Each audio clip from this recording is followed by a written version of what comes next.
kababayan, nako, tapos na po ang Thanksgiving. I hope you all had a wonderful holiday. At syempre, malapit na ang Pasko. Pag magpapasko po tayong mga Pilipino, lalo na yung mga lumaki sa Pilipinas at tumira ng matagal sa Pilipinas, ibang klaseng Pasko po ang nasa Pilipinas, di po ba? Kaya we miss spending Christmas in the Philippines. And so in the coming days, here on Kababayan LA, we're gonna try to give you as much of that, kung paano po ba sineselebrate ang Pasko sa Pilipinas. At dito naman sa America, of course, we all know after Thanksgiving, it's all about holiday shopping. We have that and more sa ating balita.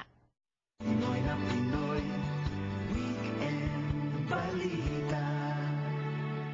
Ronnie Ligo is the editor-in-chief of Weekend Balita, joining us from their newsroom in Glendale via Skype. Hello, Ronnie. Magandang hapon sa iyo. Magandang hapon po sa inyong lahat. I hope you had all, a great Thanksgiving weekend. At alam po natin, pagka po itong pinag-usapan ng Thanksgiving weekend, marami po sa ating namimili because that's the start of actually our Christmas holidays. Ayan. So ikaw ba, Ronnie, naging mabuting citizen ka ba ng Amerika, and did you help stimulate U.S. economy by shopping over the last 4 days? That's true, no? Of course, that's the job of my wife, Of course, sa ating pong report, online shopping, lumalaki po ang online shopping, although of course meron po tayong tinatawag na Black Friday. Marami na po sa atin ang nagpupunta po sa online shopping instead of going to the brick and mortar places.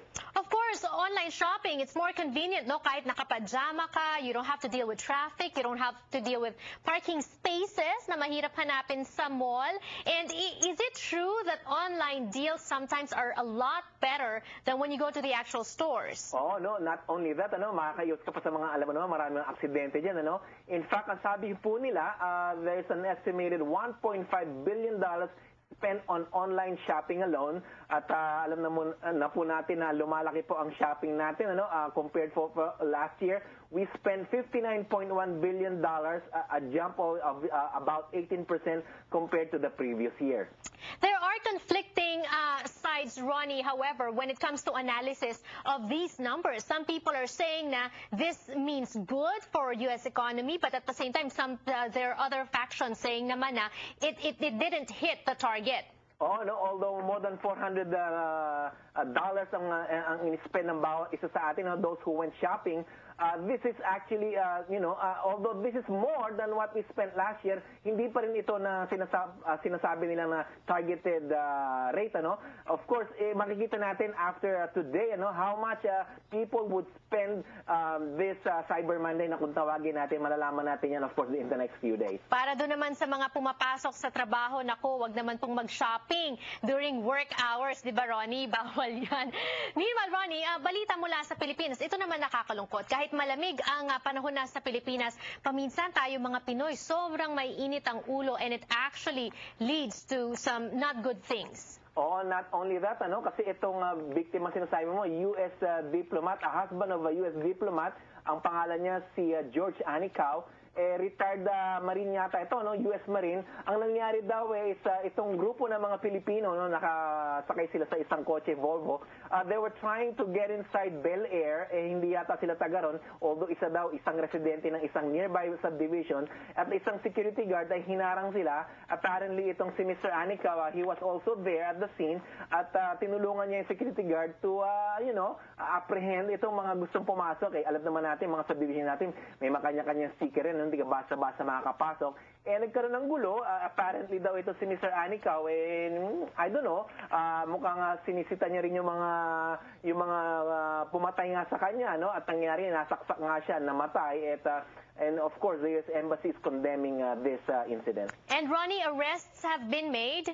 Right, apat sila, age 20 to 27, isang estudyante, 3 businessmen.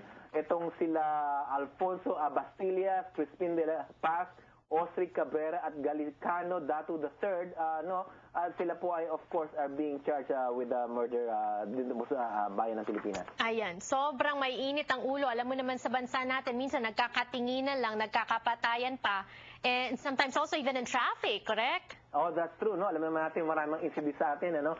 May mga celebrated cases diyan, yung mga nagpapatayan, mga nagbabarilan because of just, traffic incidents. And hopefully, mabago na yan kasi kukumpara natin sa Pilipinas, magkatingin na lang, minsan nagkakasakitan, nagpupunta sa gulo. This is a very, very sad incident and hopefully it will not, strain the relationship between our country and the United States. Yes. And Ronnie, speaking of sad news, isa na namang malagim din na balita, kamusta na ang ating mga kababayan na naapektuhan ng oil rig fire? Right, 9 of those who are on the platform sa Louisiana oil rig fire na yan, mga Pilipino. Unfortunately, 2 na po ang namamatay na ating mga kababayan at isa pa po ang nawawala. Itong alam naman natin yung oil rig fire na yan kasi itong like yung isang namatay, isang welder siya. Ito pong si Tajonera, Abelino Tajonera, 49 years old. He died on Saturday, Manila time, or of course Sunday dito, namatay po siya, so 2 na po. And hopefully yung isa pa, hinahanap pa rin, si Jerome Malagapo, 20 years old, who was lost at sea. Yun po, it's another sad incident po para sa atin. Pero that also brings to mind how, skilled workers like us, the Filipinos, are helping the U.S. economy, especially in this kind of the industry. Alam naman natin, marami sa ating mga kababayan ay nagtrabaho po sa Middle East. We're talking about oil rigs. Marami po sa atin yan mga kababayan na very, very skilled po. Alright, definitely malungkot na balita. Nakikiramay po kami sa mga kamag-anak ng mga kababayan nating pumanaw dahil sa insidenteng yan, Ronnie. And of course, antabayan na natin yung mga developments ng iba pang mga balita dun sa mga seriously injured at maging dun sa nawawala pa nating kababayan. For now, Ronnie, thank you so much for sharing those stories with us. Maraming salamat po at mag-iingat po kayo sa mga boses nyo. Cyber Monday po ngayon.